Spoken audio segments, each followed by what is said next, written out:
مبدئيا كده بسم الله الرحمن الرحيم. عايز تنجح وتقف طالما نزلت السوق ما تستناش دعم من حد. انت اقف على رجلك، اسند نفسك بنفسك. بعد ربنا مالكش دعوه باي حد. اوعى تكون فاكر ان انت بقى الناس هتقول لك برافو وان انت بتعمله ده كويس، ولو حد دعمك في الاول هيبدا ينسحب. احنا كده، ودي حاجه انا مش فاهمها لغايه دلوقتي. احنا ليه دايما عندنا عقده بتاعت الناس اللي جنبينا والناس اللي حبايبنا والناس اللي واكلين معاهم عيش وملح؟ لا، احنا نفيد اللي بره. يعني انت مثلا، انت راجل سباك معروف جدا وشغال على النت ودنيتك تمام، والناس في اسكندريه وفي القاهره وفي المحافظات وفي كل المحافظات بيجيبوك. جارك تلاقيه بيتكلم واحد تاني عايزه يجي يعمل له السباكه.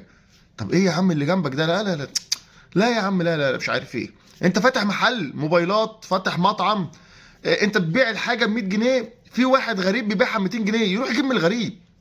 انا مش هدعمك. لا، انت اشطر واحد في مجالك في محافظتك، في اي مكان بقى، في مجال الديكور، النقاشه، السباكه، الكهرباء، انت اشطر واحد في محافظتك كلها ومعروف بالاسم. وتلاقيهم يا عم بيدعموا الناس اللي بره، الناس اللي في المحافظات التانية يجيبوهم، مع انهم ممكن يكونوا اقل منك. لكن احنا عندنا العقده ديت، لا احنا ما نجيبش اللي هنا، احنا نجيب الناس اللي بره احسن.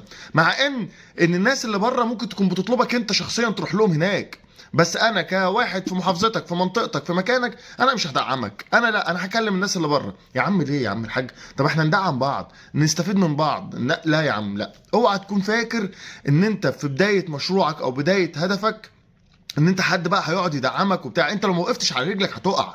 انت لو ما عملتش نفسك بنفسك هتقع. انت لو ما قلتش انا اهو وعيني في وسط الطحين واللي عنده حاجه يعملها، ووقفت في السوق، طالما دخلت السوق وقفت واستحملت وقعت وقمت ووقعت وقمت وخسرت واتبهدلت، وهتقف على رجلك بنفسك بعد ربنا، محدش هيعملك اي حاجه.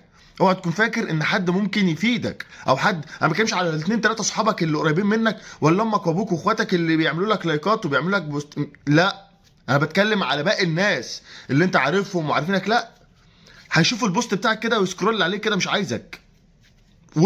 انا بكلمك بصراحه. هيشوف المطعم بتاعك انت اوبننج كده وفاتح عامل افتتاح وعامل اسعار مش موجوده في اي محافظه تانية، واخلع. ايه يا عم انت هتشغلنا يا عم ليه؟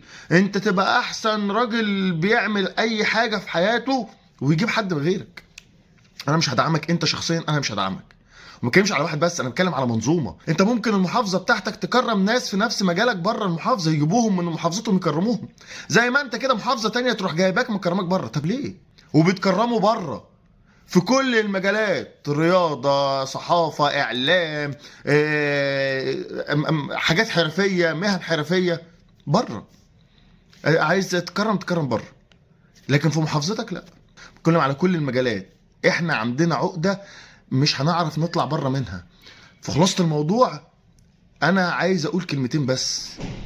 اقف على رجلك، دعم نفسك بنفسك، ما تستناش دعم من حد.